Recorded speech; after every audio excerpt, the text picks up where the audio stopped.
ആകാശവാണി.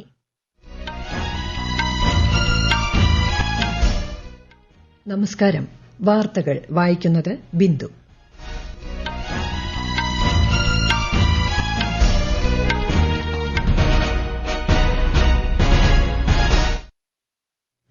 പ്രധാന വാർത്തകൾ.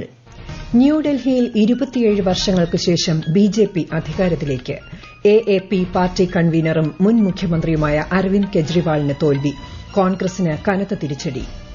ദേശീയ സഫായി കർമചാരി കമ്മീഷന്റെ കാലാവധി 3 വർഷത്തേക്ക് കൂടി നീട്ടാൻ കേന്ദ്ര മന്ത്രിസഭായോഗ തീരുമാനം.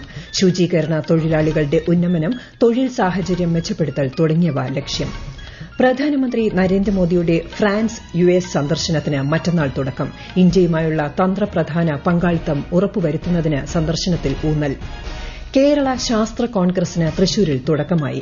യുവശാസ്ത്ര ഗവേഷകർക്കുള്ള പുരസ്കാരങ്ങൾ മുഖ്യമന്ത്രി സമ്മാനിച്ചു. 38ാമത് ദേശീയ ഗെയിംസിൽ അത്ലറ്റിക്സ് മത്സരങ്ങൾക്ക് തുടക്കം. ഐഎസ്എല്ലിൽ ഇന്ന് 2 മത്സരങ്ങൾ.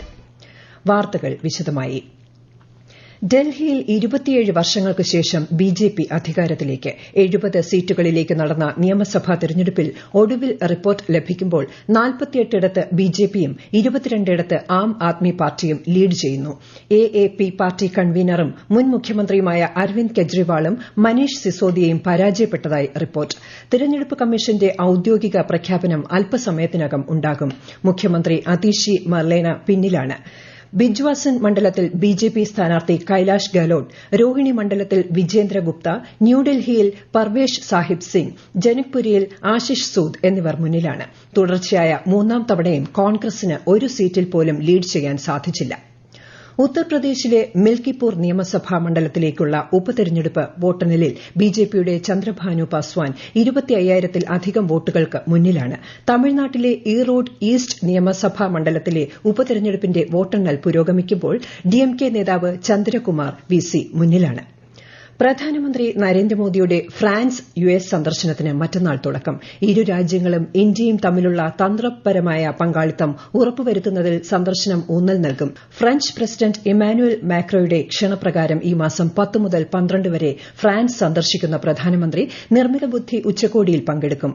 ഉഭയകക്ഷി ചർച്ചകളിൽ പങ്കെടുക്കുന്ന ശ്രീ നരേന്ദ്രമോദി ഇന്ത്യയുടെ പുതിയ കോൺസുലേറ്റ് ജനറലിന്റെ ഉദ്ഘാടനവും നിർവഹിക്കും. തുടർന്ന് 2 ദിവസത്തെ സന്ദർശനത്തിനായി അദ്ദേഹം യുഎസിലേക്ക് തിരിക്കും.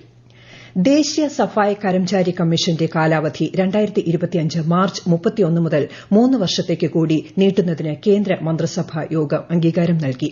ശുചീകരണ തൊഴിലാളികളുടെ ഉന്നമനം, തൊഴിൽ സാഹചര്യം മെച്ചപ്പെടുത്തൽ എന്നിവ ഇതിലൂടെ സാധ്യമാകുമെന്ന് മന്ത്രിസഭാ യോഗ തീരുമാനങ്ങൾ വിശദീകരിക്കവെ കേന്ദ്രമന്ത്രി അശ്വിനി വൈഷ്ണവ് പറഞ്ഞു.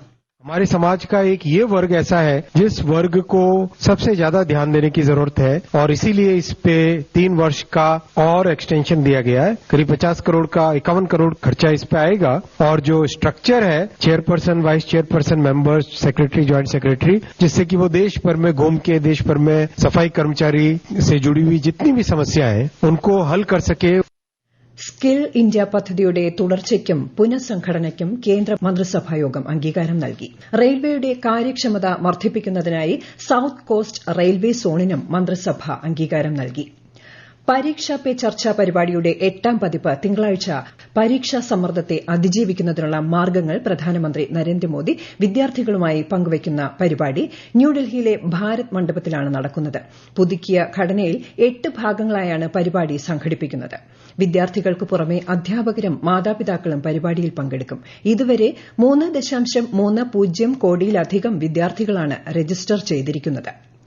പേവിഷ ബാധിതർക്ക് ദയാവധം അനുവദിക്കണമെന്ന് ആവശ്യപ്പെട്ടുള്ള പൊതു താൽപര്യ ഹർജി സുപ്രീംകോടതി തിങ്കളാഴ്ച പരിഗണിക്കും. എൻജിഒ സമർപ്പിച്ച ഹർജി ജസ്റ്റിസുമാരായ ബിആർ ഗവായ്, കെ വിനോദ് ചന്ദ്രൻ എന്നിവരടങ്ങിയ ബെഞ്ചാണ് പരിഗണിക്കുന്നത്. പേവിഷ ബാധിതർക്ക് സ്വമേധയാ അല്ലെങ്കിൽ രക്ഷിതാക്കൾക്കോ ദയാവധത്തിനായി ഡോക്ടറെ തിരഞ്ഞെടുക്കാനുള്ള നടപടിക്രമം ഏർപ്പെടുത്തണമെന്നും ഹർജിയിൽ ആവശ്യപ്പെട്ടിട്ടുണ്ട്.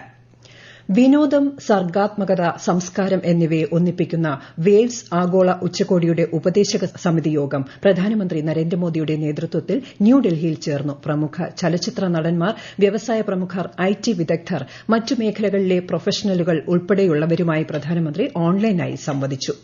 രാജ്യത്തെ വിമാന നിർമ്മാണ മേഖലയുടെ പ്രവർത്തനങ്ങൾ മെച്ചപ്പെടുത്തുന്നത് സംബന്ധിച്ച ഉന്നതതല യോഗം വ്യോമയാന മന്ത്രി രാം മോഹൻ നായിഡുവിന്റെ അധ്യക്ഷതയിൽ ചേർന്നു.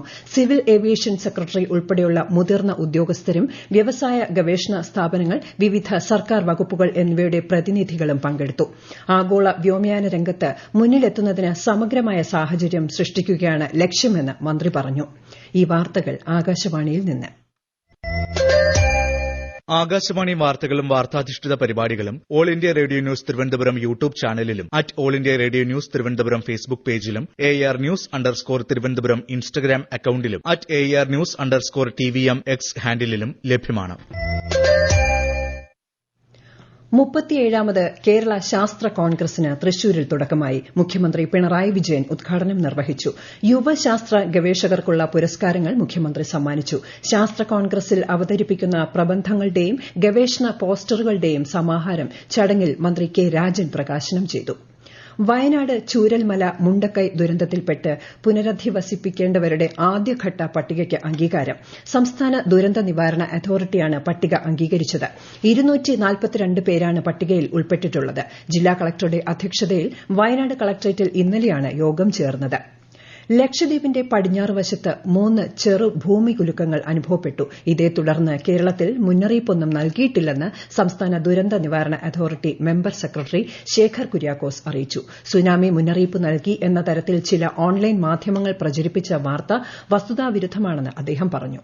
കേരളത്തിന്റെ കരമേഖലയിലോ ഇന്ത്യൻ ഉപഭൂഖണ്ഡത്തിലോ ഒരിടത്തും ഏതെങ്കിലും ഭൂചലനങ്ങൾ ഉണ്ടായതായി എപ്പി സെന്ററുകൾ രേഖപ്പെടുത്തപ്പെട്ടിട്ടില്ല. കേരള തീരത്ത് ഒരിടത്തും സുനാമി മുന്നറിയിപ്പുമില്ല. മത്സ്യത്തൊഴിലാളികൾക്ക് സുനാമിയുമായി ബന്ധപ്പെട്ടോ ഈ ഭൂകമ്പവുമായി ബന്ധപ്പെട്ടിട്ടോ പ്രത്യേകിച്ച് ജാഗ്രതാ നിർദ്ദേശങ്ങൾ ഒന്നും തന്നെ സംസ്ഥാന ദുരന്ത നിവാരണ അതോറിറ്റി, സമുദ്ര നിരീക്ഷണ കേന്ദ്രം എന്നിവർ പുറപ്പെടുവിച്ചിട്ടുമില്ല.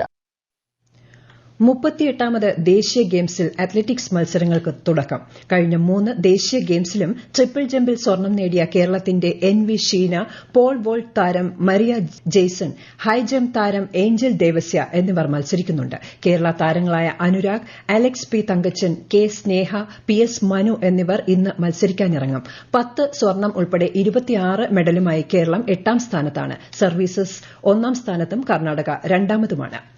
ISLൽ ഇന്ന് 2 മത്സരങ്ങൾ. വൈകുന്നേരം 5-ന് ഹൈദരാബാദിൽ നടക്കുന്ന മത്സരത്തിൽ ഹൈദരാബാദ് FC മുഹമ്മദൻ FCയെ നേരിടും. 2ാമത്തെ മത്സരത്തിൽ ഈസ്റ്റ് ബംഗാൾ ചെന്നൈയിൻ FCയെ നേരിടും.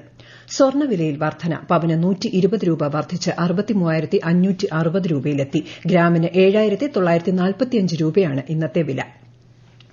കേരളത്തിൽ ഇന്ന് സാധാരണയേക്കാൾ 2 ഡിഗ്രി മുതൽ 3 ഡിഗ്രി വരെ സെൽഷ്യസ് വരെ താപനില ഉയരാൻ സാധ്യതയുണ്ടെന്ന് കേന്ദ്ര കാലാവസ്ഥാ വകുപ്പ്. ചൂട് കൂടാൻ സാധ്യതയുള്ളതിനാൽ ജനങ്ങൾ ജാഗ്രത പാലിക്കണമെന്നും മുന്നറിയിപ്പ്. ഏഷ്യയിലെ ഏറ്റവും വലിയ എയ്റോ ഷോയായ എയ്റോ ഇന്ത്യയുടെ 15ാമത് പതിപ്പിന് തിങ്കളാഴ്ച തുടക്കമാകും. ബംഗളൂരുവിലെ യലഹങ്കയിലെ വ്യോമതാവളത്തിൽ ഈ മാസം 14 വരെയാണ് പ്രദർശനം.